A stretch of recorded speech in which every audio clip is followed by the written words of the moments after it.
Appreciate that suggestion. Malarkey 5. Thank you.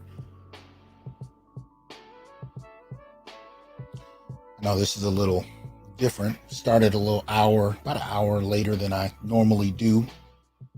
My apologies for that. I was having something installed. It was taking a little longer than I planned. So I'm going to give some people time to kind of come through a little bit. I get some things together over here. Okay.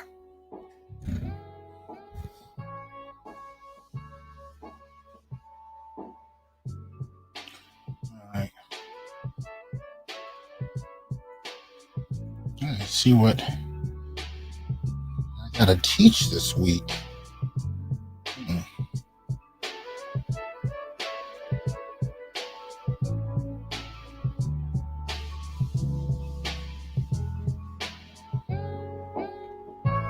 What is it? Today is the 8th.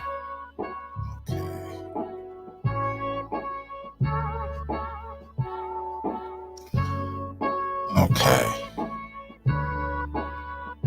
All right. All right. Hey, what's up, Queen Kalila? No notification? Yeah, I posted it a little late, so it's probably on me today. I was having something installed, so I was a little behind today getting it going. What's up, Tony? Y'all listening from the barbershop? Wow. I'm honored. That's the real Black Academy right there. The think tank. So I hope you brothers are well. All right. About 17 people listening in. All right. Get this going here. So welcome to the Onyx Report, where we, as Black male justice advocates, uplift Black men and boys using critical analysis. What's up, Joe Average Brother? Yeah, as I was saying, man, I posted it late today, so that one's probably on me. Although YouTube has been acting a little tricky, I'm getting closer to 20,000 subs, and I'm noticing subs are disappearing from my subscriber list. So it's playing with me a little bit. It's all well and good. Y'all know the deal. Make sure you support the Onyx Report. All right, we got various levels of membership here on YouTube. If you're interested in that, click the join button right next to the subscribe button right here below the video. We are on Facebook, YouTube, and Twitch today. So support the channel if you will. And if you'd like to do it another way, you can always go to Patreon and support from there. A variety of ways to do so on there as well. What's up, Malika? Brother Ron? Brother Donnie, what's going on? Nick says he's listening from some headphones in a chem lab. That's what's up. Appreciate that. All right. Shout out to BGS for sharing the video. So I think a few more people are coming in. Yeah, I'm still catching up. The school year started, and I got, probably the most diverse teaching schedule I've ever had. This is my 13th year at Fresno State. This is my 23rd year teaching at the university level. So, but this is the most diverse year I had. So I have an asynchronous course where they're just in doing, activities and assignments online with no lectures whatsoever. We don't even meet.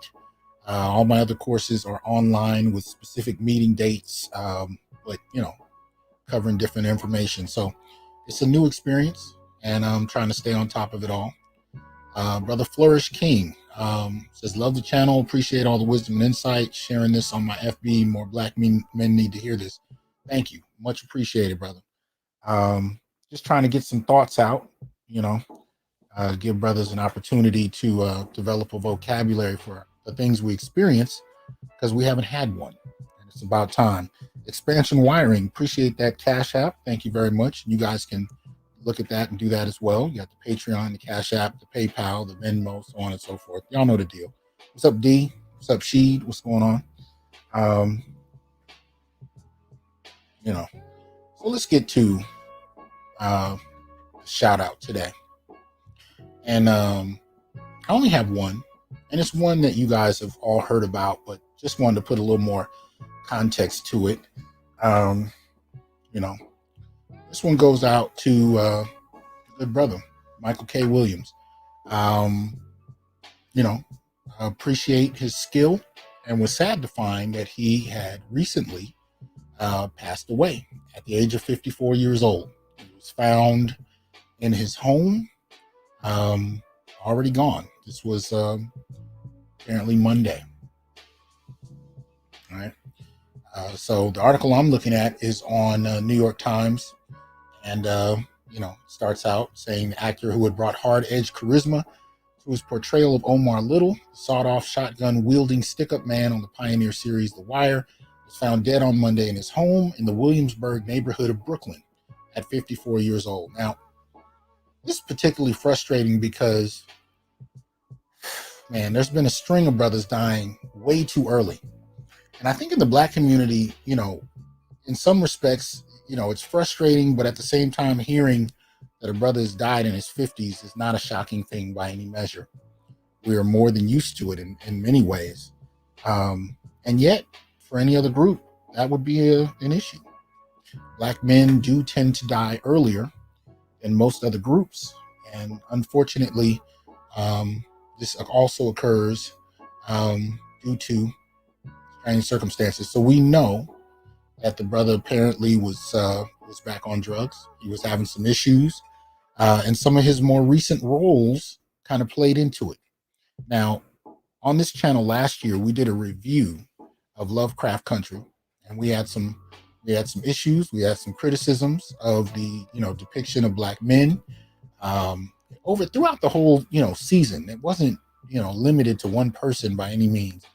But apparently, the role he played, according to an article on menshealth.com that came out, this one was dated October 19, 2020, his role on Lovecraft Country apparently was one that caused him to relapse.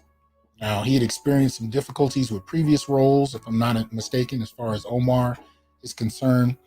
But, as it says in the article, as far as Lovecraft Country, the role struck a note no other filming experience has thus far, he said. Its explicit focus on racial trauma, Black Americans enduring continued racial violence in the 50s, some of whom were attacked during the 1921 Tulsa Massacre, dramatically changed things for Williams. The visceral nature of that project and its historical connection to his own family awoke generational trauma in him. That it just kicked the door off the hinges, he said, and caused him to suffer a relapse, after which he went to Narcotics Anonymous meetings and actually, for the first time, tried therapy. It says he's got a greater perspective on who he is, what he's experienced, and where he and the entire entertainment industry ought to be headed. Now, this was October 2020. Apparently, things compounded. I didn't get the impression this was necessarily a suicide, but an overdose. And apparently, he had died from fentanyl use. All right.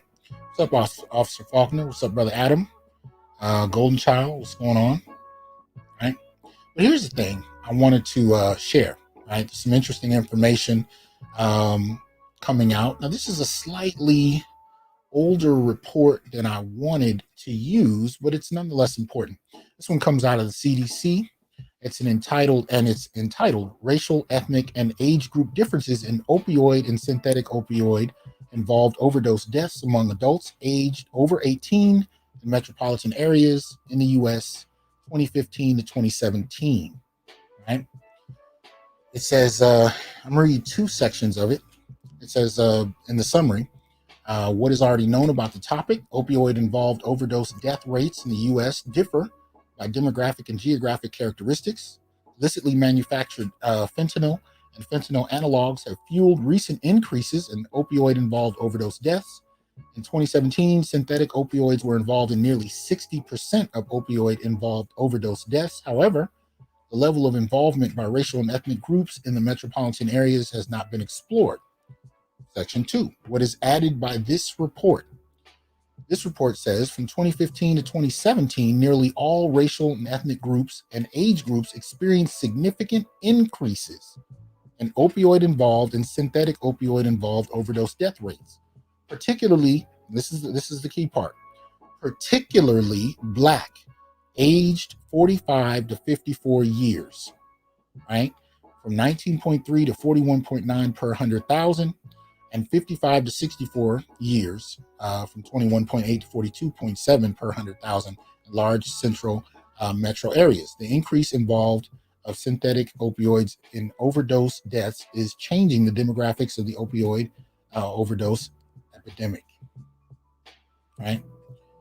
So what we're seeing is how these deaths are affecting Black folk in particular, right? We can find that we are overrepresented as it relates to that. Hold on. Let me see if I can. Come on. Okay. This is what we're looking at. Right. So when we're talking about the increase in opioid overdoses, it's not limited to Mr. Williams. It is, in fact, an experience that I think hits us demographically more so than others. And in particular, I would argue Black men more apt than not. Nevertheless, he's not alone. It's my only point. And so inasmuch as I am sad to hear about brothers passing this way, there are plenty of others. Now, mind you, this report was coming out and looking at 2015 to 2017. Those numbers have more than likely gone up in the last year alone, thanks to the, not only the economic, but the social environment of this pandemic, causing a great deal of stress. And usually when that occurs, people look for release. So sad to say, that looked like something that was affecting him, and more than likely too many others. So to all of y'all out there that are listening, that are grappling with this on one level or another, we need y'all to take it easy. We need y'all to get help. We need you to be safe. This is no joke. Let's see. Okay, Troy says it switched over in the mid 2010s. Yeah. So anyway, not going to spend a great deal of time there, but I felt remiss by not mentioning him this week, all considering, especially considering how many brothers in the last year we've been hearing about.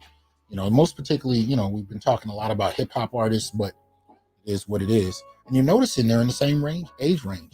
Most of the brothers that we've talked about in the last year that have passed away due to varying circumstances. It's not been one thing by any measure, but I think the most consistent factor between all of them is they tended to be Black men roughly in their 50s. Straight up. So it is what it is, but we need to definitely be careful. All right.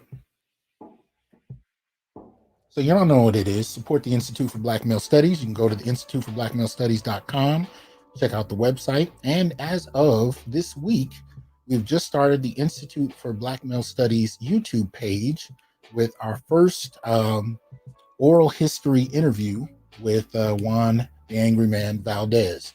Now, you'll notice if you go to the Institute for Black Male Studies webpage, you'll see a number of interviews there. I will be transporting those interviews over to YouTube as well as listing new interviews that we still have recently done that will be posted there in a very short period of time as well.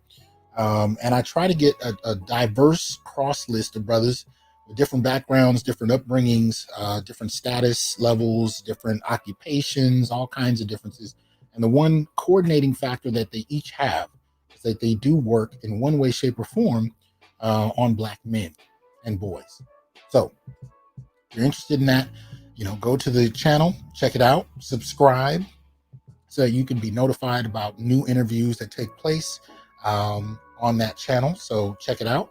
Hopefully you will support, as we are still planning interviews. And if you have any ideas about people we can interview, especially if you can help facilitate the connection, we will definitely entertain that. So check that out. Institute for Black Male Studies, right here on YouTube. And the first interview up is Valdez, and there will be more. But you can also go to the actual Institute webpage. You can look at the interviews that are already there, ranging from Kevin Samuels to Dennis Sperling.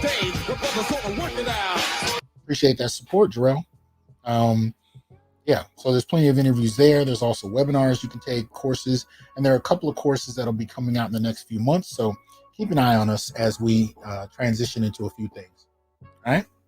So appreciate that support, y'all. All right. So we're going to jump in, real quick. I don't know how long I'm going to be on tonight because, about to get in this kitchen, show this boy how to put together a steak properly. But anyway, we were having a little Star Trek marathon. But anyway, I ran across some stuff that I did want to kind of delve into today. And I thought it important we talk about. Because again, it's one of those things you see in the news, it comes and goes, and there's not a lot of discussion about it. Now, Black men kind of look at it and go, but again, not a lot of discussion. And part of that has to do with the way we've been socialized as Black men. When we see things that are happening that strike us as odd in regard to, Black women, and those kind of things aren't happening for Black men, we know there's a history to that, but it's not one that we've been socialized to talk about in mixed company. We might do so at the barbershop. Shout out, fellas, for those of y'all that are in there doing that, but not publicly. And that's been a very recent conversation that's been met with a lot of controversy, a lot of hostility, even within the community. Critiquing Black women is not something we actually, know how to do in a public setting, especially when you have a whole generation raised primarily by Black women. I'll be going into that in a little bit because that comes back up in this story. But as you can see, today's subject, Black women's glass floor, Black men's glass ceiling. And the reason I called it that, you'll see in a moment, because it has to do with a report that I ran across, was shared with me, and I thought was pretty interesting. All right. So this is on AtlantaBlackStar.com. Shorten it up a little. Okay. I'll adjust the size in a minute, but I do want to get at least the whole title in. UC Davis uses $2.4 million grant to create programs that nurture STEM interest in Black middle and high school girls. Interesting. Not at all something that I would argue shouldn't happen at all, but interesting, right? So this is on Atlanta Black Star, as you can tell, and it deals with this, right? So going in a little bit, trying to enlarge it a little so some of you guys can see, it says UC Davis Center for Integrated Computing and STEM Education, CSTEM, was granted $2.4 million by the National Science Foundation and is taking steps to launch a program that will introduce engineering and robotics to more Black girls. The center hopes the program will lead to more personal and career interest in science, technology, engineering, and mathematics. Now, I've been talking about this most particularly since last year, and there were two things that really spawned a lot of this for me, right? The first thing was when we were starting to go through the pandemic, one of the things we started to see, right, were support for small businesses, mom and pop businesses, so on and so forth, PPP loans and all those kind of things.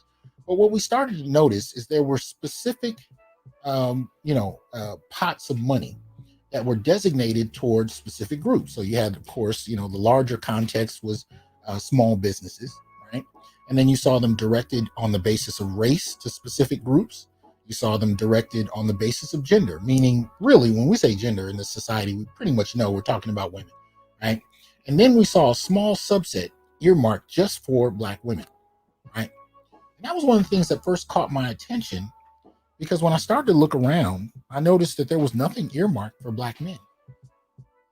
And I challenged my listeners and anyone else that, kind of came across my channel to provide me any information as to whether or not they ran across any grants for Black men during this pandemic era, small businesses in particular. The only time I heard anything is when it came to grants that were produced prior to the pandemic, and they were rarely used. I shouldn't even say rarely used. They were small. That's what I mean. They were small, very nominal amount of support. That was it, but nothing specific. So that was the first thing that got me, right? The second thing that got me happened a little later in 2020, when you started to see private companies stepping forward to provide specifically targeted resources and programming at Black women and girls, right? We know about Goldman Sachs and their 10-year commitment. We know about Google, MasterCard, Visa, and now we can add UC Davis Center. And there were more. There were others. Some were smaller, some were larger, but the main large ones I'm talking about were the ones listed here. Now, again, I'm not saying that Black women and girls shouldn't get support, by no means. But when's the last time you all heard of any kind of major program like this for Black boys? Now, when I posted this article on my Facebook page, a good brother came forward and he said, well, there are programs, for boys. We just got to support them more. And he posted a given program. I'm not going to pull it up right at this moment because I didn't even think about it, and it'd be a little too much of a mess trying to get my Facebook page up here. But anyway, he pointed one out, and I clicked the link and I went to it, and it was indeed a program that to stimulate STEM, run by a brother. But here was the interesting part. It actually wasn't targeting Black boys. It was run by a Black male, which I was happy about. But it wasn't necessarily a program that was targeting Black boys. And more than that, it wasn't heavily funded. But my question is, do we see this happening to Black boys? And this was the question I also raised last year, because one of the things I began to talk about was how this would affect Black men, right? How would it affect Black men over time when you see these serious investments in class uplift for one demographic in the community while the other is completely disregarded? And there isn't even a whole lot of conversation about why Black men are disregarded. They're just not noticed at all. And here's the thing, nobody says anything. Not Black men, and assuredly not the women that are developing these programs. And I mean developing these programs because so far, every one of these programs that I've looked at, when you get into the intricacy, you get into the weeds of how it was put together, there is usually a Black woman on staff facilitating this dynamic. And I found that interesting. I found it interesting because it's very consistent with what I've been seeing, where, and I see this, appreciate the Cash App artist, Edmore, good to see you, man. What I've been seeing and noticing, right, is that even in casual conversation, even in my classes, matter of fact, even down to when I teach my writing classes and students get to choose the research papers they want to write, 90% of the time, my Black female students will always write about Black women, not about Black people, only about Black women. And when they get into positions of authority years later, and they're in a position to leverage resources, they're not leveraging resources to the Black community. They're leveraging resources primarily to Black girls and women. Now, considering that they're educated to a greater degree and have been for the last several decades, I mean, we can go back to the mid-20th century and really find there's no year where Black men have gotten more degrees than Black women, but more particularly, as of now, we have half the degrees Black women do. Education, as we understand it, is in many ways a doorway to middle-class life, if not in terms of the structural realities of middle-class life, at least in terms of the networking that one can do. And so what we're seeing here in many ways is the fallout of not only that networking, but the opportunity to be in certain positions. And what do they do when they get in those positions? They prioritize themselves. And I've seen this happen and had conversations with women who were doing this and had sons. I've seen women set up Black Girl Rocks organizations to help girls in their area. Appreciate that support, Red Sings the Blues. I've seen them actually support and set up Black Girl Rocks programs, and these will be mothers with no daughters. And they won't set up anything for their sons, which I find really interesting. Really interesting. I've seen educators whose sons were failing out of school, but their daughters weren't. And they were making sure their daughters had all kinds of different levels of support. And it was interesting to me. Right? Some had sons that were homeless, and they were creating organizations for girls in the local area. And they themselves had no daughters, no young girls in their family even. It was all kinds. It's an interesting dynamic that I noticed. But we're not supposed to talk about it in polite conversation because in many ways, Black men are socialized to not critique Black women, at least not publicly. It's not considered acceptable. Appreciate the support, Man Friday. Thank you. All right. So continuing on in this piece, let's see if I'm right. Beautiful picture there, right? Girls on the laptop. And it reads, the university's initiative named the Ujima Girls in Robotics Leadership Project. Right? And just notice the lettering there, right? UGIRLP. U Girl Project. Anyway, intends to welcome middle and high school age girls to the program's inaugural camps in 2022. The project, which is free to students, will be a hands-on experience that teaches engineering and leadership in a culturally relevant environment. This is interesting. Now, there are, I'll get to that in a moment. So as far as the boys, we've talked about this since last year. We know that when it comes to Black boys, by the time you're talking about the 8th grade level, it's only 10% that are roughly literate by grade, as far as grade level is concerned. And in math and science, by 8th grade, talking about 12%. So if anybody could use free programs, especially one with 2.4 million attached to it, but again, nobody thinks of the boys necessarily. Let's continue. This is an exciting opportunity to further encourage the creativity, leadership, and scientific genius of Black girls and young women in ways that many don't have access to in their day-to-day schooling, said Fahima Mustafa, assistant professor in the UC Davis School of Education and one of the initiative's 3 project leaders. Right? The initiative's 3 project leaders.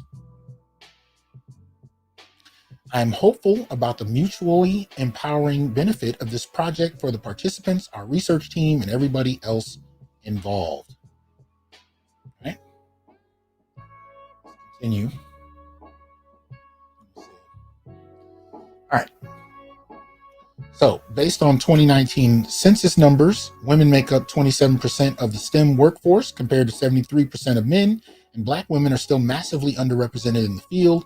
In 2017, Black women only made up 2.5% of the science and engineering workforce. Now, here's the interesting thing. Black boys, roughly, in another article I looked at, roughly around 6%. Black males, I should say, going into STEM. And there's some some debate. Appreciate that support, Alan. Thank you. Right. What was I saying? There's some debate about, levels of graduate, those who are graduating with STEM degrees versus those who are actually working.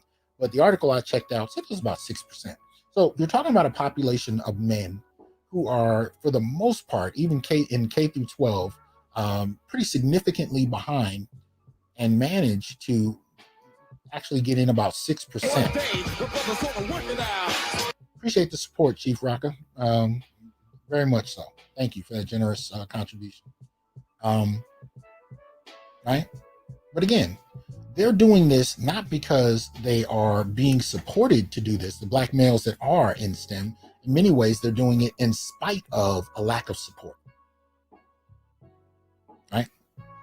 When it comes to math and science, again, only 12% of black boys by the 8th grade are at grade level, roughly speaking. They are not the ones that are easily graduating high school and going to college with massive support. Most of the time, appreciate that support, Big Mag. Thank you. Most of the time, they're advancing in spite of a lack of support.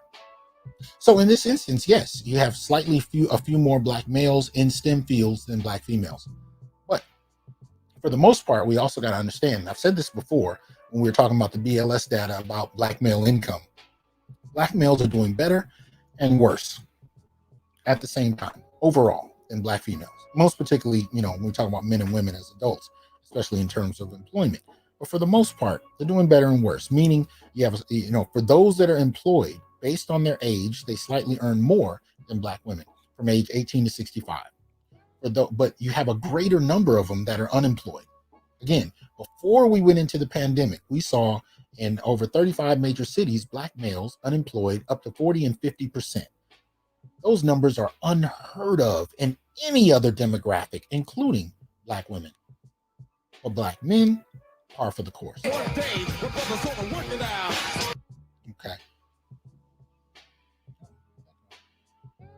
Appreciate that support, Kisan. Hope I pronounced that right. Yeah, I agree with you. There definitely is a war against black men, and it's a very subtle one. Very subtle one. So that being said, we know that when you talk about unemployment, when you talk about homelessness, when you talk about lack of access, when you talk about fentanyl deaths, what are we really looking at? We're talking mainly about the ways in which black men find themselves behind on every significant metric, even in terms of life expectancy, which is why. Oh, appreciate that support, MLR. Thank you. That generous support. Thank you. Yeah. I mean, even when we talk about fentanyl deaths, right? More often than not, we're talking about a bevy of black men. And there's not a lot of conversation, notice, about none of it. Hell, COVID has been the biggest thing on everybody's mouths for the last year. Black men are dying more than any other demographic. Y'all seen, how many articles have any of you seen on black men dying more than everybody else? This is why a few shows ago, I developed a concept where I was talking about black andromortality. I was talking about basically what it is a concept where we actually look at black male deaths, regardless of the cause, and we relate them to other demographics to see where black males stand. And I listed out a number of areas where you found significantly more deaths in regard to black men. We can now add, in many ways, different types of opioid deaths, but I want to delve into that a little further at another time. But also, we can look at some of the things that are still coming out. Anyway, my point was that black men are dying to a greater degree, and nobody talks about it in any significant way. And so when we see yet another program that's being developed, I'm not upset that girls are being given an opportunity. What I'm upset about is how girls and women are given opportunities at the expense of boys and men, and nobody talks about it.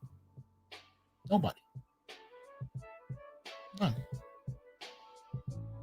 And we've seen millions of dollars being thrown at this. No acknowledgement. But let's go further. Let's look at this. So it then reads, according to a 2019 study at Indiana University, Purdue University, Indianapolis School of Science, black girls and young women have STEM mentors and role models that look like them, plays a major part in increasing their likelihood to remain in the field. Women who feel like they belong are more likely to enter and stay in STEM. So lack of belonging may be one reason for women of color's lack of representation, says Eva Pietri, PhD, second author on the paper and assistant professor of psychology at IUPUI. The Ujamaa Project intends to bridge the gap by recruiting black college students to lead each Ujamaa girl and develop curriculum, with the long-term goal being to create a mentoring pipeline that students will want to remain involved with throughout their scholastic careers until they can become mentors in the program themselves and eventually move on to professional careers in the field. Now, a couple of years ago, when the Black Panther film came out, they developed a scholarship that was somewhat STEM related, if I remember correctly. And what I found interesting about that is they even had some of the actors from the film come present it. And to my memory, and I talked about this on the show, and at the time I put the article on the screen, but what I saw, I wasn't at the event, so but according to what I saw there were no male recipients of note, which I found particularly interesting because the Black Panther, although a character designed by white writers and creators, has been helmed by Black men over the last number of decades. And Black men have actually fought to make sure that the Panther thematically had some kind of impact, or I shouldn't say impact, had some kind of direction toward Black males. Now, why is that important? Well, the way Black Panther was written, he was not only a gifted athlete and martial artist, he was also a scientist. He was also an inventor. He also developed his own field of physics. This was done in many ways to inspire Black boys. And to the extent that it did, it was great. I know for me growing up, I've been reading comics for over 40 years. I can say that I was marginally inspired by Panther, just in terms of being able to see that at least this, Black male that you can find in the comics, hailed from this society with advanced technology, so on and so forth. It was inspiring, especially considering what you saw in contrast to that across other, other comics and action figure lines and so on and so forth. Very little, as far as Black men were concerned, outside of just being, what they call it, sidekicks, right?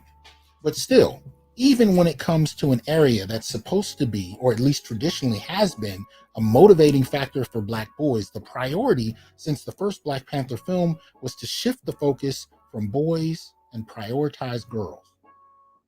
And to say something about it is uncouth, because the narrative being given is that all these areas, from Black Panther to what we're seeing here with STEM fields, is that they have a whole boys network that hides itself and bars girls from being able to participate. Although traditionally, Black males have had to fight to participate as well. They haven't necessarily been given a red carpet. But the idea has been, or at least the rhetoric has been, we need to prioritize girls across the board because men across the board are oppressive, regardless of their racial orientation, background, so on and so forth. And this is something we've been fighting against in Black male studies. We've been trying to argue men are not the same. We don't have the same history. We don't have the same resources. We don't have the same goals. And for the most part, Black men have been in an uphill battle fighting for their way into each of these areas. So this massive agenda to shift the focus toward women and girls isn't necessarily as clear cut, or at least it shouldn't be, as it's being made out to be, because boys aren't benefiting across the board simply because they have dicks. It's not how this works. It's actually very different from that. And this in many ways tends to undermine Black boys. So here, as I'm watching this scholarship inspired by the Black Panther film, that not a boy wins, and then on top of that, when we come back to these projects that are being developed to focus on STEM, not a mention of Black boys. And again, if we're talking about reading, math, and science, and Black boys are far behind by the time we get to the 8th grade. No discussion about that? None? Okay. It's particularly interesting, again, when you start to talk about the extent to which many of these boys' mothers are the educated cadre in the community that are going out and creating new programs. Interesting. So let's continue, right? This grant will illuminate the talent that our Black girls already have inside them and provide a safe and nurturing environment for growth and development, said project co-lead Teresa Aldridge, former board president of the Umoja Community Education Foundation and a senior advisor to the C-STEM Center.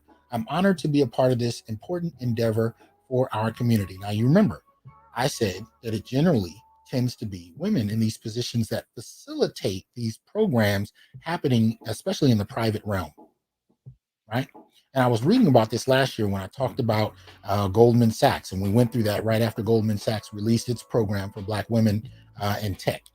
It's the same kind of thing there. If you read through the notes, if you went through the weeds, you would always find a fairly high-level administrator as a Black woman who was facilitating this program. Now, was it a woman that they hired to facilitate it? Maybe.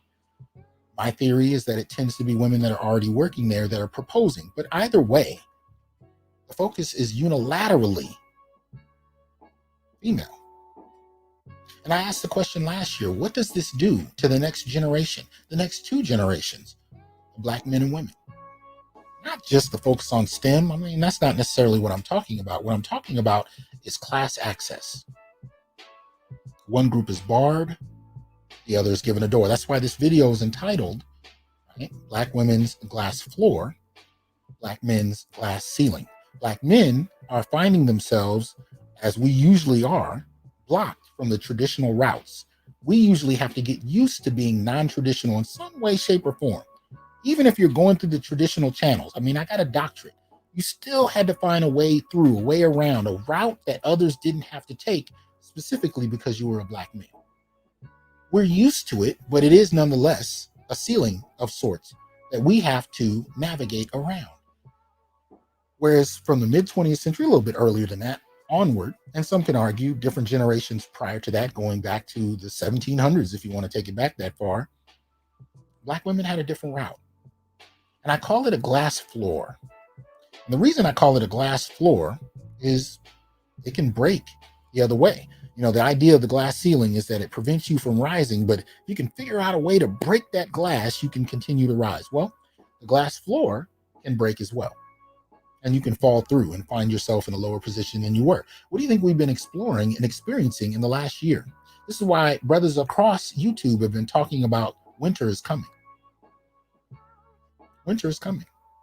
And I've argued winter's already here. We just don't necessarily know it. But at the end of the day, what I'm saying to you is that glass ceiling has been cracking in various places despite these programs that are earmarked for none other than girls. So whether you're talking about mom and pop businesses during the pandemic economy, or whether you're talking about opportunities to go into STEM with millions of private dollars being put directly toward Black women and girls at no mention of boys and men at any turn.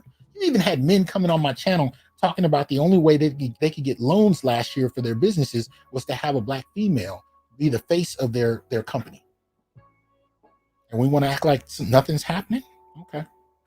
So anyway, as I was saying, we know that the second co-lead on this program is also a woman.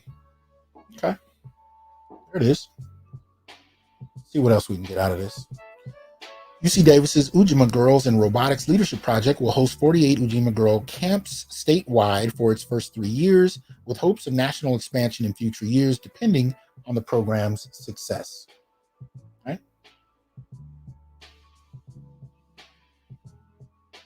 Yeah. Y'all tell me. This is what we're looking at. Now, let me see. There was a tweet kind of let me know I'm not crazy. There's a couple of tweets actually. This is a program from the Black Bay area, is what it's called on Instagram, and another from one Dr. Alexander Hamilton on Twitter. And he writes, a note to all professional Black women: want to know why you're alone at the top? Look no further than this picture of the incoming law school class at my alma mater, Howard University. There is a war on Black men in this country, and a lot of our so-called HBCUs are perpetuating it. And I understand the picture on the right is very small, but trust me when I tell you, just as much as the one on the left, ain't no brothers in it.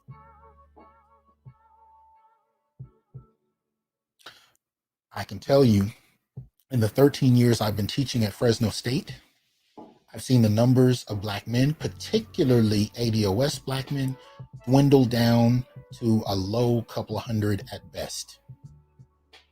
It was probably 3 times that amount when I started teaching, which was low in and of itself. I haven't been to too many places where I've seen that number in any high position. Can't say I have. Can't say I have. And even when I've seen programs designed to improve the quality of life in education for boys, it tends to be for boys of color.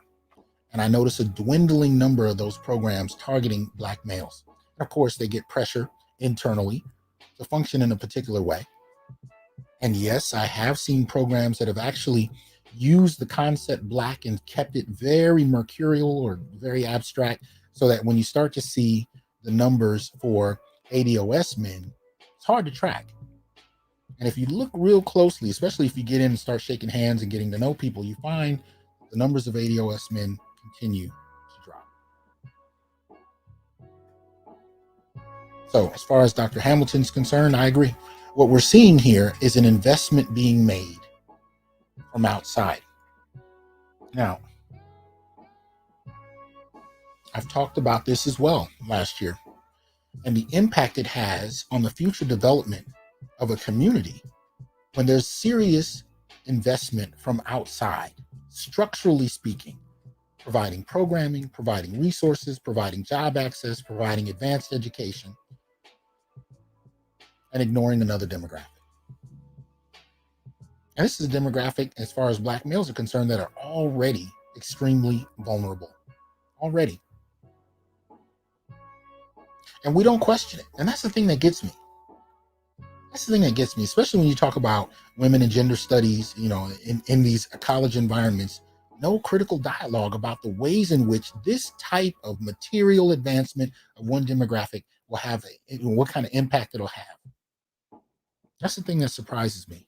How few of us actually talk about that.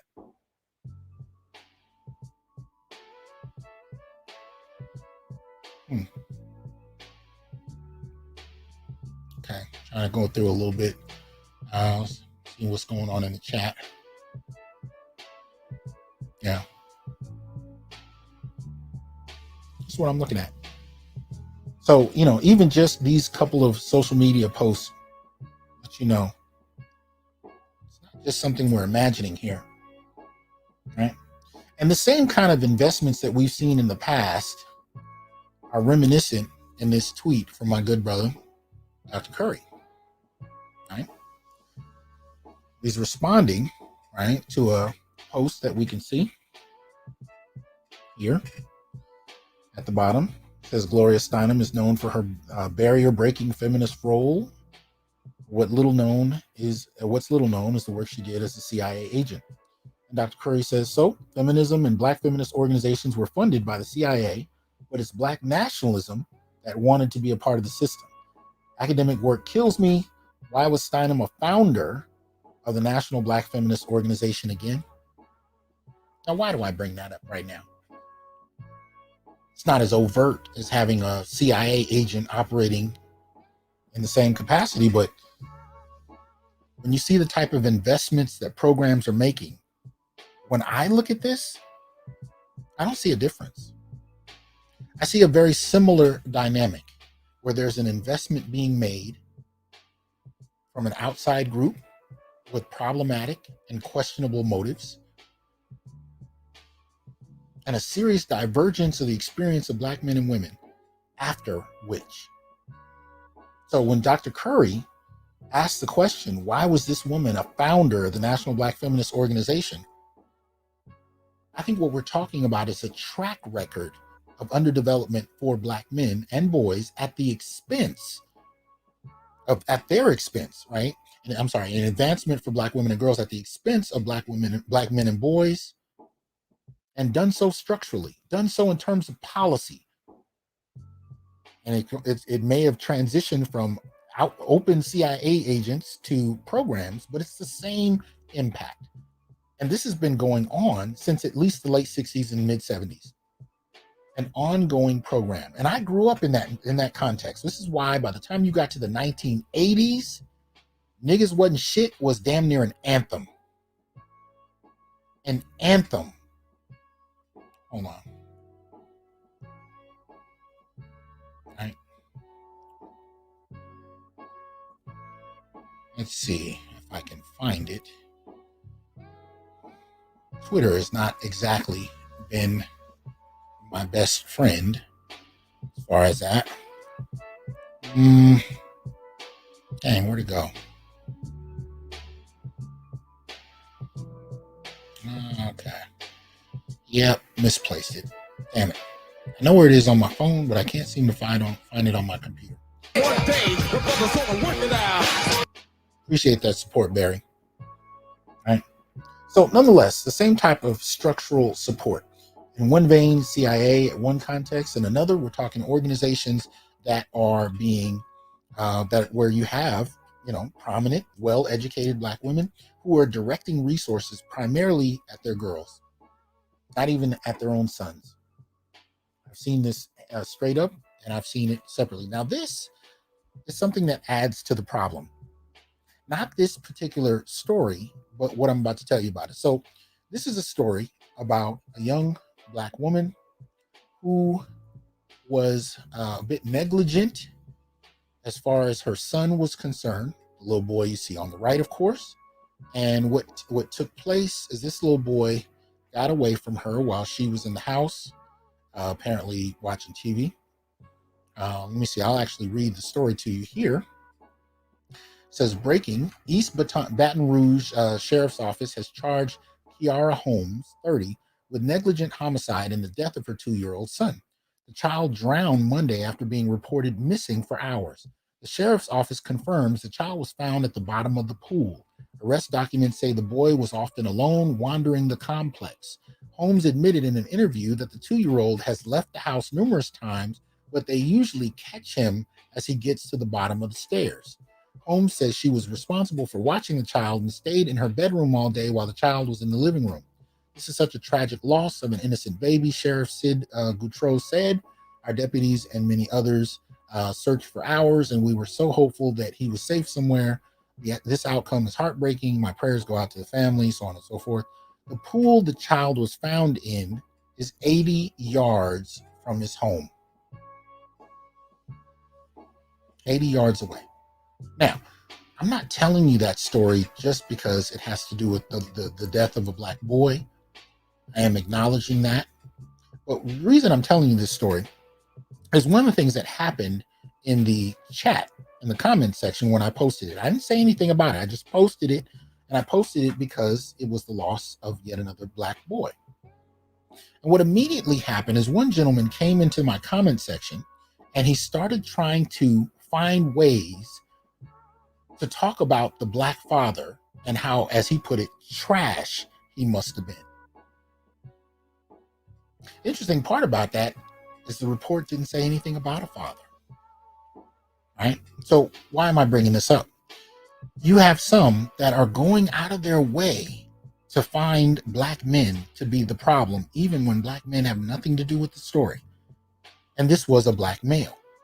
Right? This is what I was talking about earlier when I was saying the way Black men have been socialized. We've not only been socialized to withhold critique in a public setting for Black women, we've been socialized to find Black men to be the problem, even if Black men are not even part of the story.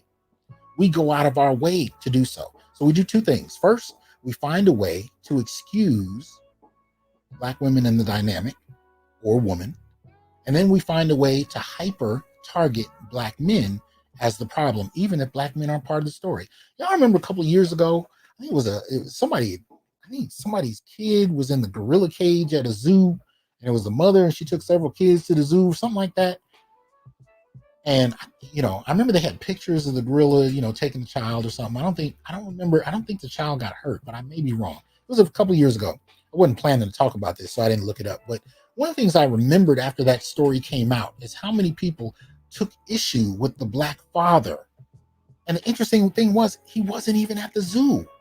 I think he was at work or something. But people went out of their way to find fault with the father who wasn't even there. Right? Hold on, let me catch up. Right. So my point in bringing that up is that's one of the things that happened here. And so part of why I'm talking about this, again, it's not necessarily the death of this child, even though I send my condolences to this family.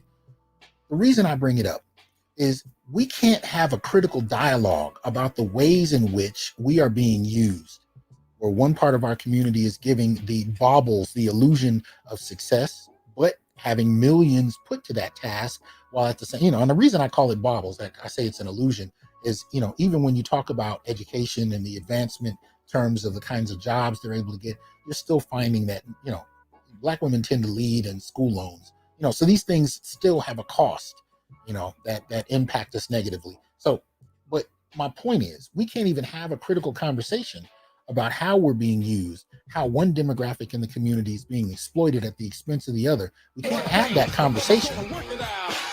Appreciate that. Great. Thank you. Right. Oh, yeah. Harambe, I think, was the name of the gorilla, and the father was at work. Yeah. Thank you. Great.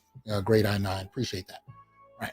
But we can't even have a critical dialogue about this because, one, not only are women socialized in our community, because we talk about the gynarchy and the extent to which you have generations of women raising generations of women to lead and being supported by the state to do so, while boys and men are kind of left to their own devices. What you have generationally as this continues to advance is a feeling of superiority. I talk about this a lot when I do film reviews, and it's no wonder, because you also have media influence on this idea: female superiority, male inferiority. You see it in our films. I just got through talking about this with Shang-Chi, with Candyman, with Aretha Franklin's Respect.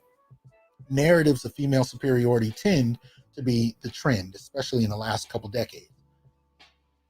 But again, we can't even have that conversation. The reason we can't have it is not only have the girls been socialized to see themselves as superior, boys have been socialized in primarily single mother-led homes to prioritize women and girls above themselves. So if you call out a dynamic where it appears that women are being advantaged, even at the expense of boys and men, it'll be other men that'll call you on it first, at the applause of the women in the room who will not look at this dynamic at all, even if they're helping to create these programs while they don't even have daughters. But as opposed to being willing to even dialogue about it, they will applaud the men that will come in and deflect from the conversation. Deflect from it. And sometimes will go to such great lengths to blame Black men themselves that they have to create narratives like the film Harriet. They had to create a narrative. They had to create a Black male character that didn't even exist in order to make Black men responsible. And Harriet's worst nightmare in the film. This is the film about Harriet Tubman I'm talking about. They had to create a fictitious Black male character. And the funny part is I talked to women with advanced degrees right around that time that film came out, and they were not only applauding the film, when I posed the information that that a character like the Black male chasing her down in that film did not even exist, they said the same thing that many of them were talking about online as far as Aretha Franklin's film Respect. Well, he may not have existed, but Black men did horrible shit, so it probably happened anyway. And what happened in Aretha Franklin's film Respect that was akin to that?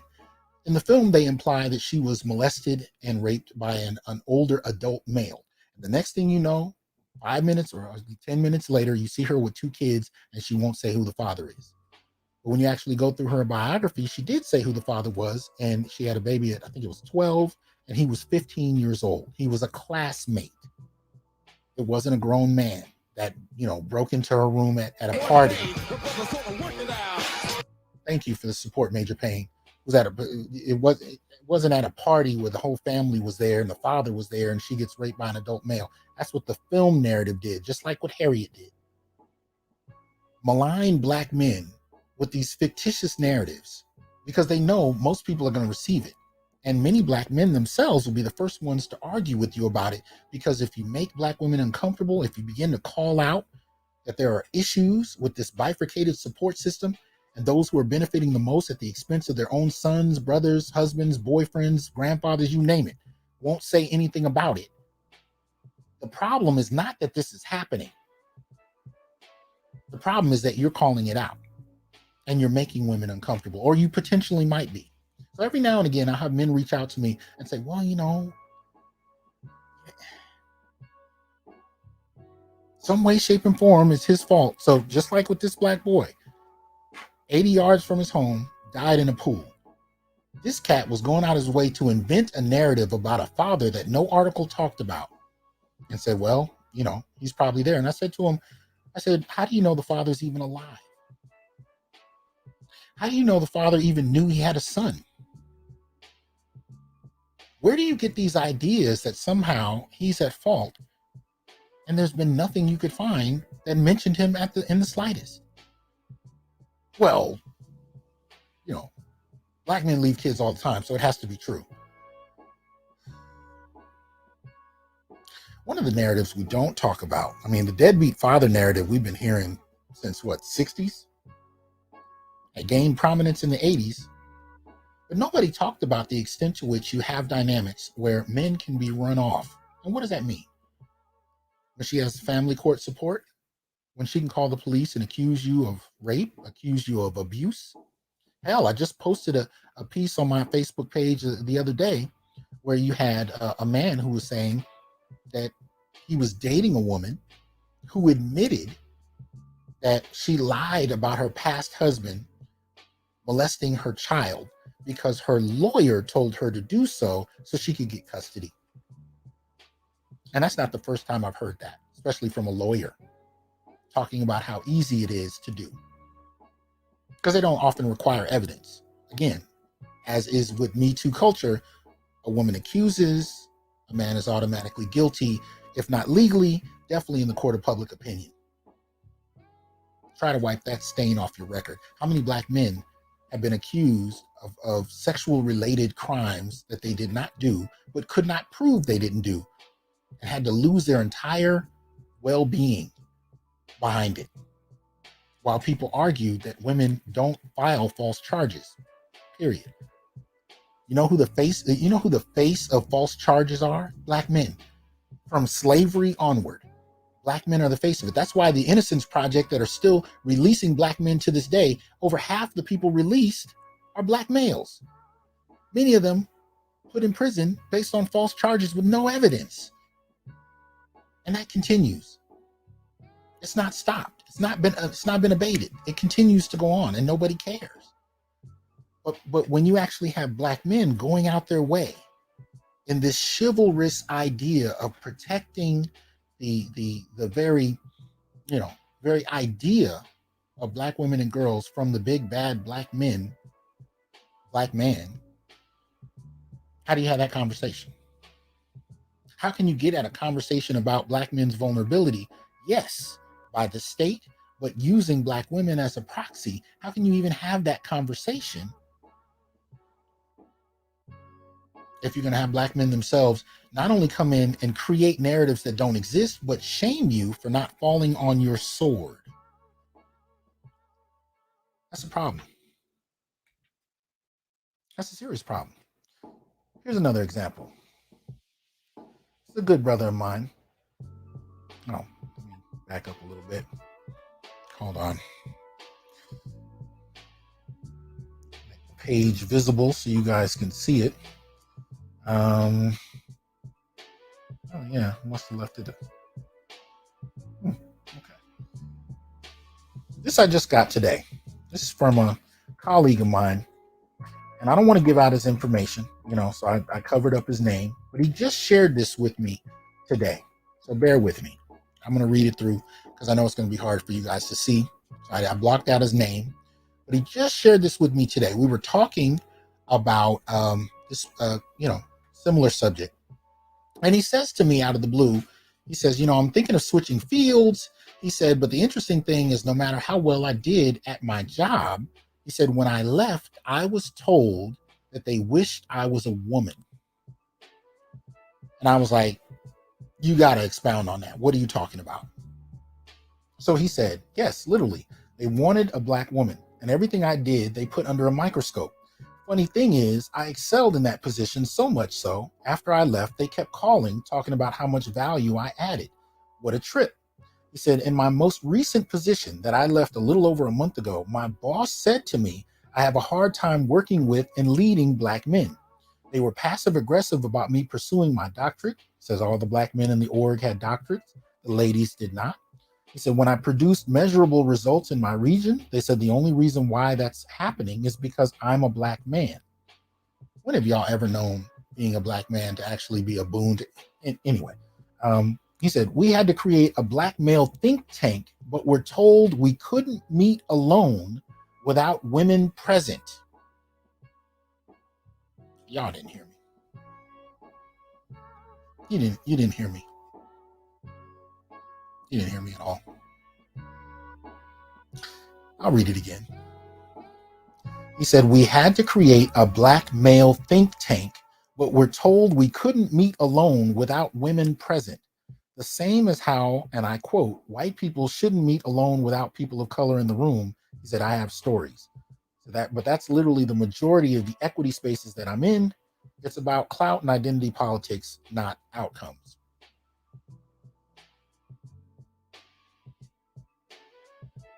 So these kind of conversations we can't have because, again, in the black community, you may be shamed for bringing it up. You may be told that you hate women, you don't want to see women advance. But when it happens at the expense of men and boys, nobody cares. You're vilified for calling it out more so than the people that are participating in it. And it's ridiculous. Yeah. So how do we develop a culture to have a different conversation? Well, one of the ways we do that is men have to unapologetically speak up and not blink. And it doesn't have, and we actually have to push back against these shaming narratives that come out. Well, you're only doing it because you hate women. You're only doing it because, what do they say? Who broke your heart? Look, I'm a grown ass man, to quote Cedric the Entertainer. It ain't about somebody that broke my heart. It ain't about, somebody I'm individually mad at, or, all these narratives that deflect from the point. And that's what they're designed to do. They're designed to deflect from a real conversation where black men are actually expressing themselves so that we don't actually have to deal with the cause of the issue. We don't have to deal with it. Right? So we can continue to let these things occur and nobody say anything about it. See, because understand something. A couple shows ago, I talked about this issue, this notion I call the gynopaestal family. Basically, what I was talking about was a family where you have satellites, right? You have the grandmother and big mama. You have her daughters, maybe a son or two here and there, and they have their households, and all of these households are the satellites of hers. But the point I'm getting at is in each component of the family, it's run by a woman who's often going out, having children, not marrying, and running her own household. So we have these little fiefdoms of women-led households. Right?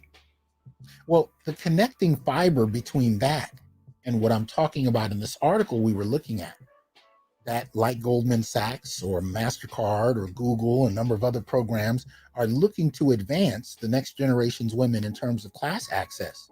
When you marry that to this gynopaestal familial structure, what you begin to notice is a separating, factor that continues to leave black men and women separate. Why?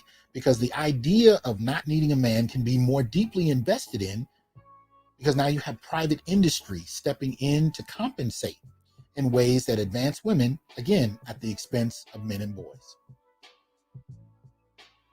Now, it doesn't mean that men can't compete or can't be able to secure their own resources, but again, they have to do so off the books. Not off the books, but they have to do so in unconventional ways with no support framework. No blueprint. Each individual male has to creatively do so. And the narratives that go along with it, the stereotypes that go along with it, like black male inferiority, become rampant. Especially when you have 2, 3, and 4 generations of women-led households where the ideas about male inferiority or anti-black misandry are common. And why are they common? Because for the most part, they're not seeing men operating like the men they see either on television and film or the men they see their white counterparts with. Black men have to get their own route to find their own levels of success. And they're still, for those employed, earning more. than their women counterparts. They're not credited as such, however, and so they're discussed and labeled as less than. And we've talked at length about the social expectations of men to still provide traditional narratives of protection and provisioning, but getting none of that traditionalism back in relationships and still being measured as less than, even though, according to the books, they supersede expectations.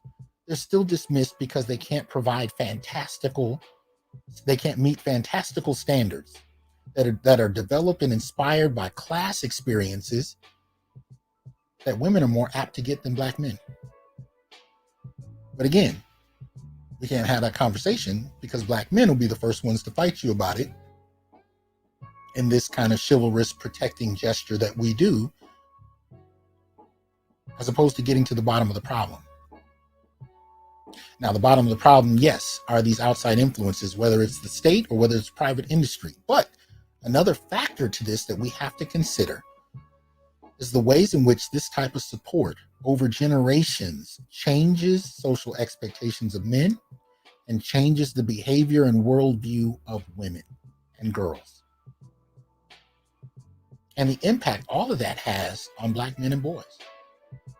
That's a critical dialogue we have to have.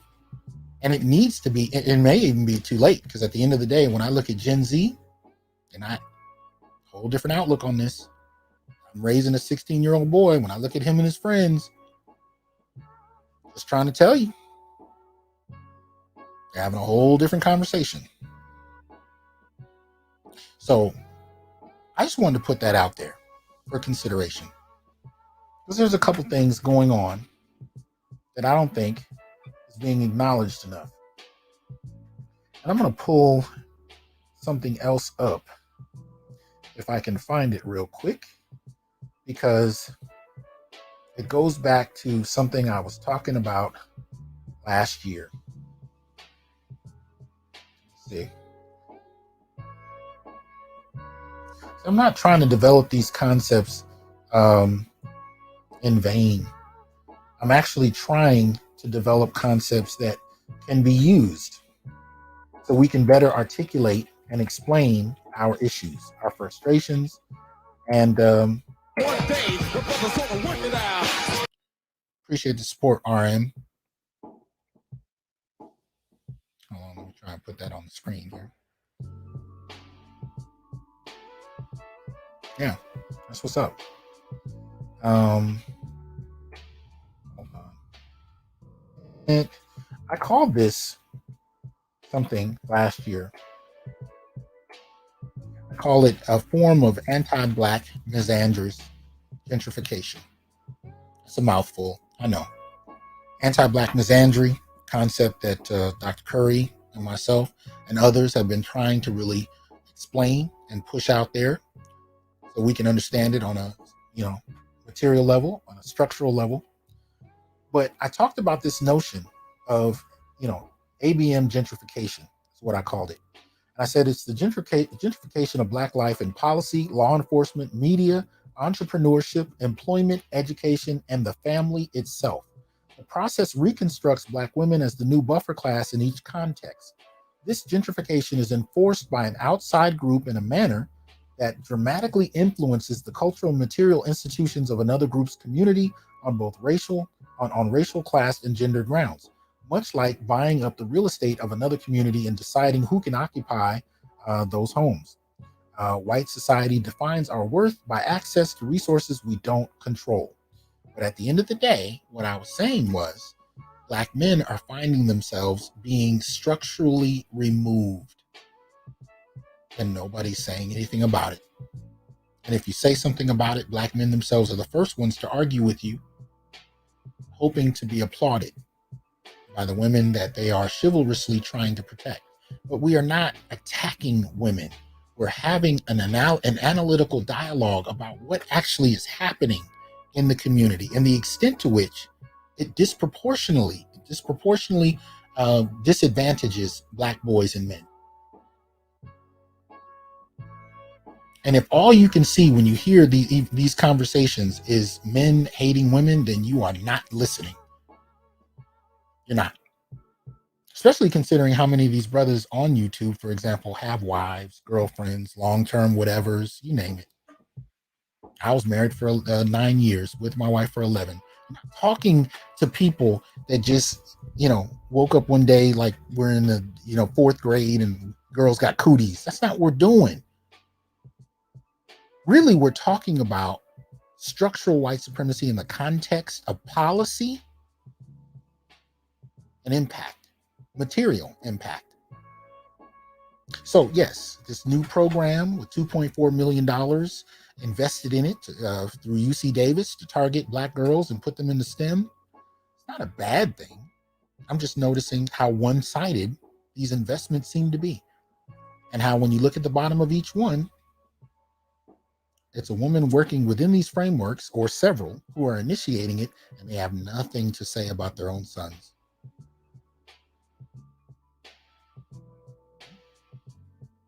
Well, those are the kind of things I want to put on the table. I just want to get that out there. I wasn't going to hold you guys too long. Not tonight. As I said, I'm going to get in here and show this boy how to make a steak properly. Right?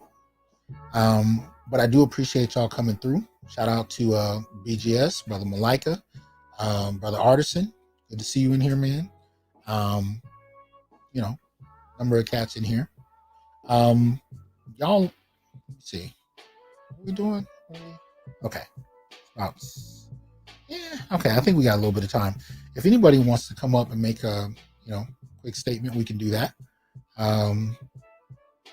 It's going to be a little, I want you guys to keep it tight. If you have something to say,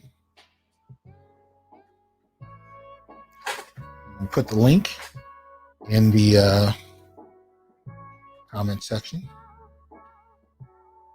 You're welcome to come up and drop a few words. We're not going to do a seriously long time up here. It's going to be quick, but I want you guys, to express whatever of interest on the subject that you may want to express. Please make sure you stay respectful, and the comment section as well is on the screen.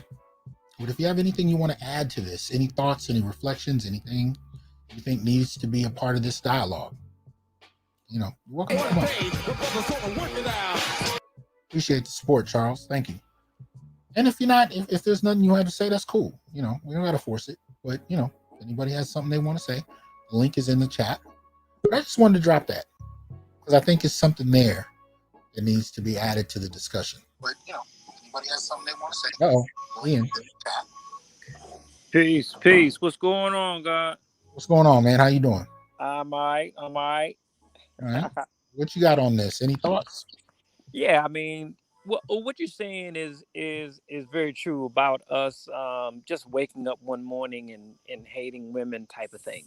That's how the narrative wants to people want to frame it, so they can dismiss it, as just some kind of I don't know fad or something, that we're going through. But really what we're looking at, like you said, the structural nature to which, this misandry leads to, the structural marginalization of Black men, and that's something that nobody wants to have a conversation about, especially like you said, when you brought up about your friend who wrote that piece.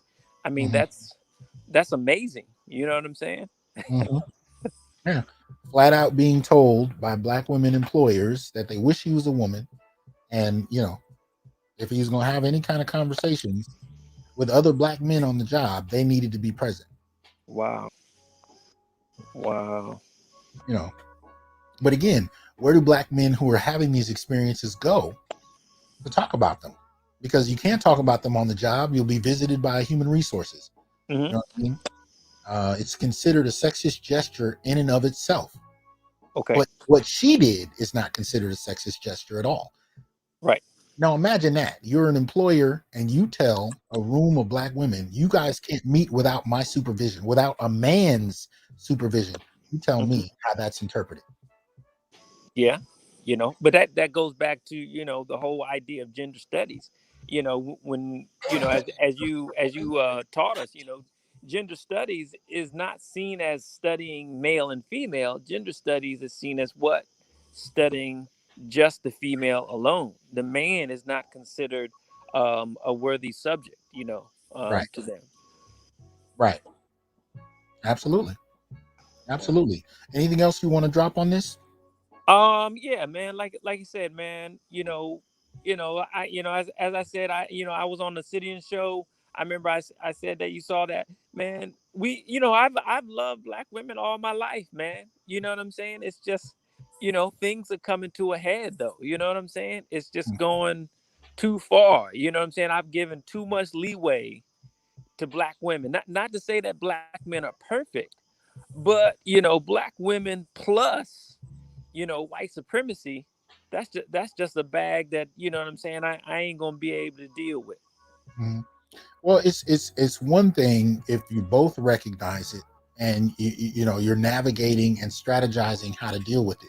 Hmm. But the problem arises when the benefits of it become so useful that there's no need. I think it was a video that a discussion that came out last year with Kevin, where the girl actually said black women don't see a need to be with black men anymore, and that's pivotal. That's exactly what we're talking about. Hmm. You can't have a community if you have a significant portion of one gender that is starting to not see a need because you've been replaced by structural support mechanisms. But like I said, it's a glass floor. So if those structures begin to break, then what? Right. And that's one of the Right. things we're discovering now. Right. And that affects our quality of life as black men.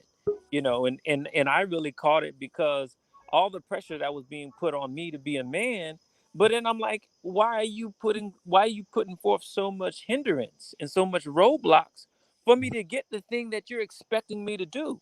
And it almost felt, it's at a certain point it felt like psychological abuse. I want you to get this, but I'm going to try to stop you from getting it. You know what I'm saying? That's Mm-hmm. that's Yeah, madness. yeah. I'm gonna bring somebody else up, but thank you for dropping in and giving us your comments, brother. All right. All right, Appreciate man. you. All Talk to you right. soon. All right. Peace. Okay, brother Adam, man, that you? Hey, how's it going? Hey, what's going on, man? You can hear me well? You're a little muffled. Then definitely see if I can fix that.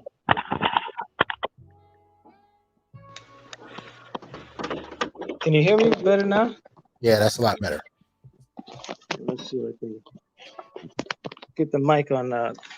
Trying to get the mic on speaker. That is what it is. But yeah, I thought it was interesting. Because I never realized or came to the realization until you were mentioning it at this show, like how blatant it's become.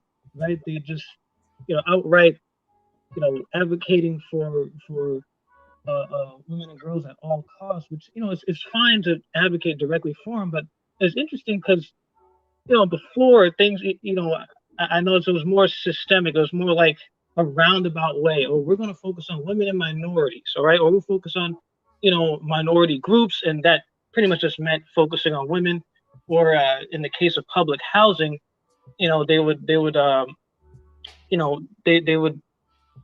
have priority codes, right? So they wouldn't expressly say we're not going to house men in public housing, but they'll say, well, the elderly, disabled are high priority, and single parents with families. And we just know that the majority of single parents with families are women. And so before it seemed like it was more systemic, it was more roundabout, but now it's just straight up like, no, it's like Goldman Sachs, no, we're going to give you $10 billion Yeah, yeah. exclusively for you. Just for you, right? Even though we're seeing black boys failing out of school, we're just not going to say anything about it. So, yeah. Indeed. Any last thoughts before I bring the next caller up?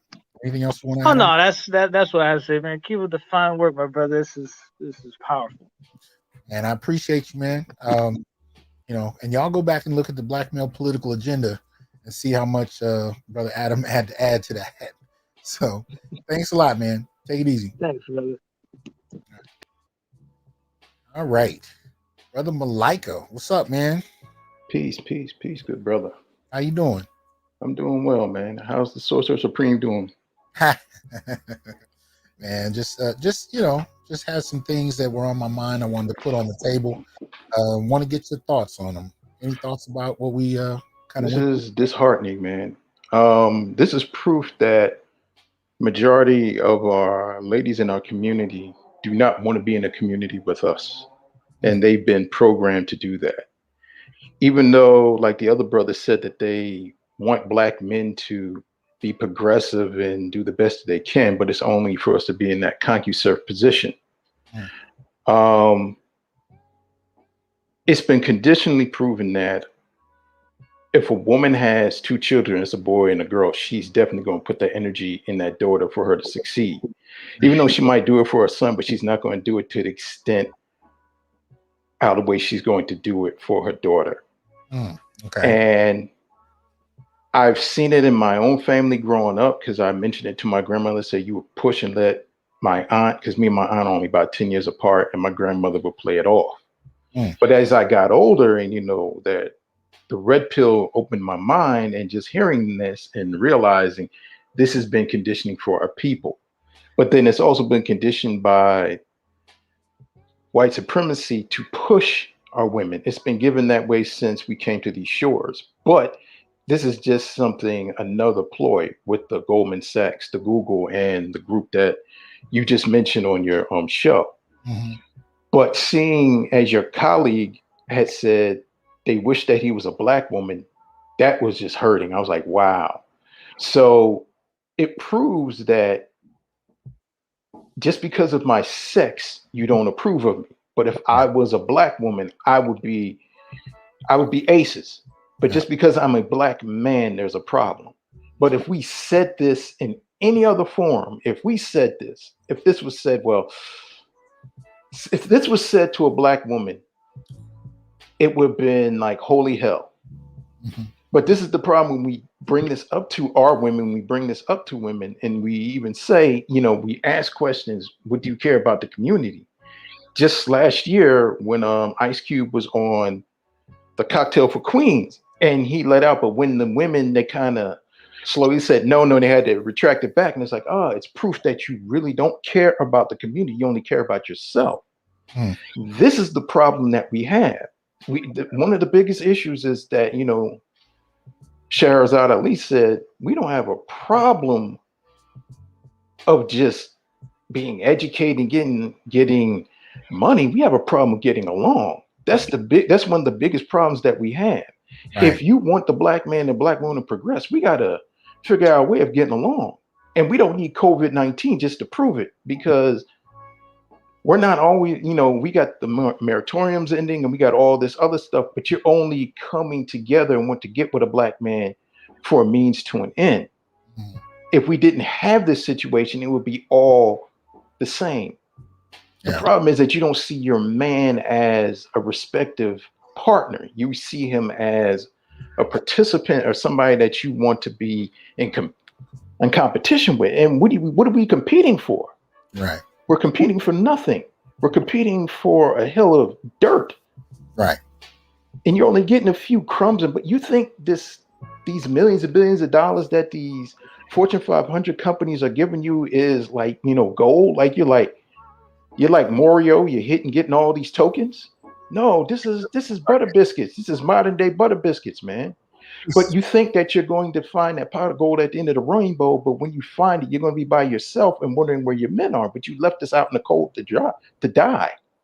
Yeah, there's even a narrative in popular culture for that. Where are all the good men at? And that's a very loaded term in and of itself that we've heard.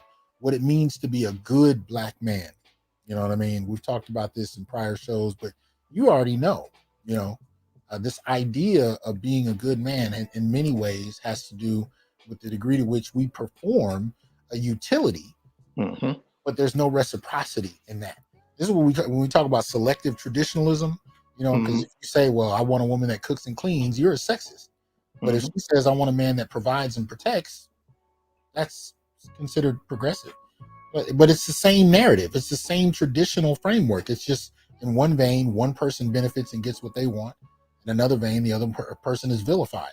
Exactly. So it's an interesting kind of thing we see that today, traditionalism is still in vogue, but only to the extent that it prioritizes women and girls' interests and vilifies men's. Exactly. You know, we got to be able to kind of have that conversation. Any last thought before I bring up the last caller of the night? This is thought provoking. If it doesn't stir you up in your spirit as Black men, there's a problem. And I'm glad that you put these particular topics up, because it's supposed to stir Black men up and also open our eyes even more to seeing how the way society is being triggered and how the way is being cultivated, not just in society, but also in the academy and also in businesses and anything the like, and also in your own home, you know. So I commend you on putting this out there and just making us become aware and making us be uncomfortable and making us not be complacent and compliant with just the status quo. Hey man, I appreciate you. Thank you for coming up, and I will probably see you Sunday on Artisan if I don't run into you before that. Oh, you got tomorrow's show, right? Huh? You got tomorrow's show, right? What, mine? Yeah. Thanks for that, Dio. Appreciate it. I'm sorry, man. Today is Wednesday. My days are mixed up. My fault, brother. Man, you giving me work, man. My fault, big brother. I will definitely see you Sunday. All right, brother. Take it easy. Peace out. All right. And last up for tonight, Yoga. Can you hear me? Yeah, Doc. Can you hear me? I dropped it. Can you hear me now? Yeah, don't crash nothing, I'm on the man. phone. Be careful All right, out there, man. What's going on? I'm doing remarkable. I want to bring it, look at it in this perspective. We see that these big banks and the corporations, Google, Wall Street, they're giving Black women and this $10 billion or whatever, these lump sums of money, right? Mm-hmm. This is, Doc, what we're seeing is the new school projects. See, when we saw it back in the 50s, they said, okay, we have these brand new apartment homes, these brand new apartment communities right in the downtown metropolitan areas in all the major cities, and all you have to do is be a single mother and you can stay here. Mm-hmm. This is the 2000, this is the new version of the projects. They're not going to do physical projects anymore. See, they're going to do the big banks and the big corporations are going to do big giveaways. Like we're saying, this goes all to Black women. So what we're seeing is a digital form of projects being gifted in the same way like the physical projects was. Like we had in Atlanta, Perry Homes, Hernan Homes, Techwood, Carver Homes. Instead of doing the physical projects now for the women and having it and where they're going to have the ghetto in one centralized place. They're letting us know by giving all this money to Black women and saying this is for Black girls that they're spreading out the projects now, the ghettos. It's going to be woven into society where it's not going to be constant. They want to do it where it's not so concentrated. So this is the new projects, people. For the men that are looking, this is the new form of, instead of doing the physical projects, the gentrification took all the physical projects away. The white supremacists moved back into the space of the physical projects. So they're doing the physical project is going digital now. And we're seeing it. And this is how I'm seeing it, Doc, to bring it in a new way, to look at it in this way. Like, hold on, this is 1950 projects again, but they're doing it in a digital way. Okay. All right. And you can see it connected to these narratives of career success, right? And career success, when you really look at it, it's actually jobs. It's not careers. It's just jobs. But you got this focus on. Appreciate that support, Blackfoot. You got this focus on, spending years working a job at the expense of family, at the expense of marriage, at the expense of all of this, and then looking up in your 60s and 70s, as far as the women are concerned, and finding that not having that partnership actually does have a lifelong effect. But when you see them in their 20s and 30s, and these are often some of my students, there's no focus on family because the focus is all on careers. This is how they've been kind of targeted and focused. So what you're talking about as far as, this agenda, appreciate the support, Xavier. what you're talking about in terms of this agenda is very much tied to this idea of career being the defining factor of what it means to be a current day progressive Black woman or whatever. And that career focus is one of the tactics and tools used to kind of usher in what you're talking about. So appreciate that, man. Any final thoughts you want to give before we close out? No, thanks, Doc, for highlighting these topics from this type of perspective and approaching it from an academic way, and just showing a different front. And shouts out, you're a single father. Show them how to do that steak right. Much appreciated, man. You have a good night. Be careful out there. I will do. Peace. Peace. All right, y'all. Thanks for joining in. Look out. I'll be getting back to the daily videos, preferably by tomorrow. I do have a couple more videos to post for the new Institute for Black Male Studies YouTube page. So there's plenty there, or I should say there's plenty coming for that. So more interviews with Black men who are particularly doing work designed to uplift Black boys and men. If you have anybody else you'd like to suggest that I interview, you can email me and help facilitate that introduction. You can see my website at the top of the screen on the right. You can email me from the website. There's a little link there, so you can do that, and I'll be happy to look into that. Other than that, you guys have a good night, and I appreciate your support. Peace. I am here to tell you, brothers, we are not criminals by birth, perennial rapists, incapable intellects, man-children, sperm donors, child support wellsprings, success objects, walking phalluses, ATM machines, lottery tickets, unintelligent henchmen, valueless assassins, pro bono mercenaries, unpaid bodyguards, interchangeable stepfathers, child discipline proxies, unpaid repairmen, workhorses, emotional tampons, or any other socially accepted dehumanizing stereotype. We are thinkers, inventors, innovators, leaders, fathers, and men. Embrace your humanity, know your worth, and extend your time, attention, and resources only to those who genuinely respect you. And remember, your worth is not defined by meeting other people's narcissistic and selfish and unrealistic needs. You define your worth. Peace.